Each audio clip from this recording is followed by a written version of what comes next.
Ready for the final chapter in Leprechauns Don't Play Basketball? Here we are, chapter 11, Swing Your Partner. Melody gasped when the door swung open and Mrs. Jeepers stepped into the gym. "We've got to do something," Melody gasped. But it was too late. Mr. O'Grady dashed to the door and grabbed Mrs. Jeepers' hands. He started to twirl her around the gym, keeping time to the music. "Look," Carrie squealed. "Mrs. Jeepers is dancing with Mr. O'Grady." The rest of the kids pointed and laughed. Everybody, that is, except Howie, Liza, Melody, and Eddie. They stared as Mr. O'Grady spun Mrs. Jeepers faster and faster around the gym. Her black shoes flew off the floor, and her long red hair was swept back.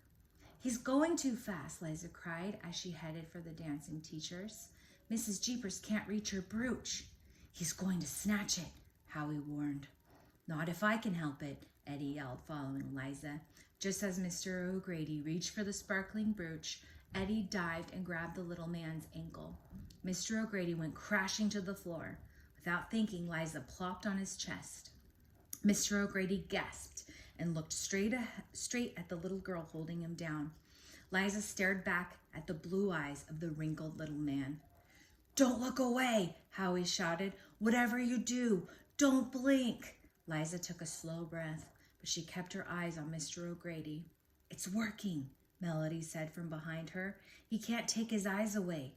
"Tell him now," Howie added. Liza nodded. "It's not that we don't like you. It's just that Mrs. Jeepers was here first." Here's the picture. "I'm not going to stop staring until you promise to leave her alone and leave Bailey Elementary. So that's the way it is." Mr. O'Grady winced.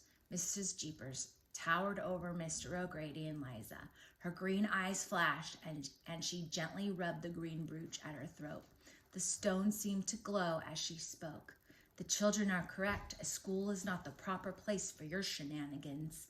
Mrs. Jeepers reached down to help Liza to her feet. Liza glanced at her teacher's outstretched hand. As soon as Liza looked away, Mr. O'Grady scrambled up. A slow grin sped across his wrinkled face. "The lively jig wasn't meant to be a causing harm. We folk must dance to live." Mrs. Jeepers' eyes flashed at the little man, and then she walked away. The class fell in line behind her as she left the gym. Liza squeezed in behind Melody, Howie, and Eddie. "I'm sorry," she whispered. "I didn't mean to look away." "That's all right," Melody said. "Besides, maybe you stared at him long enough. After all, he was looking at you when you told him to leave." "I just hope you're right," Howie said softly. And then actually, I guess there is one more chapter, chapter 12. The End of the Rainbow.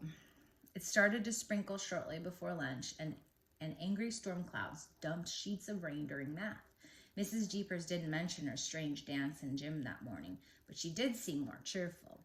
The rain slowed to a sprinkle during science, and by the time the bell rang to the end of the school day, the sun was trying to peep through the clouds.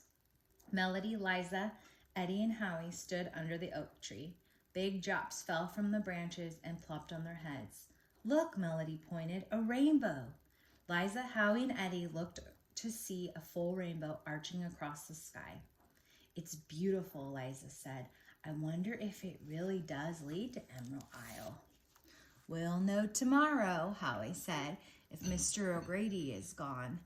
When Mrs. Jeepers greeted the children the next morning, she looked like her regular self. She wore black pointy boots, a black skirt, starched white lace collar, and her bat bracelet. And at her neck was the sparkling green brooch. Her hair was swept back in a proper ponytail, and she smiled her odd little half smile. "Good morning, children. Did you get to see the lovely rainbow yesterday?" "Yes, it was the biggest rainbow I've ever seen," Melody said. The rainbow seemed to put everyone in a good mood. Everyone, that is, except Coach Ellison. He nearly growled when the kids got to the gym. "I don't know what you did to Mr. O'Grady, but whatever it was, you made him leave. He left me a note saying he wanted to go back home where it was safe." "All right," Howie slapped Eddie on the back. "We did it. I guess we showed him who the master tricksters are," Eddie bragged. Liza smiled.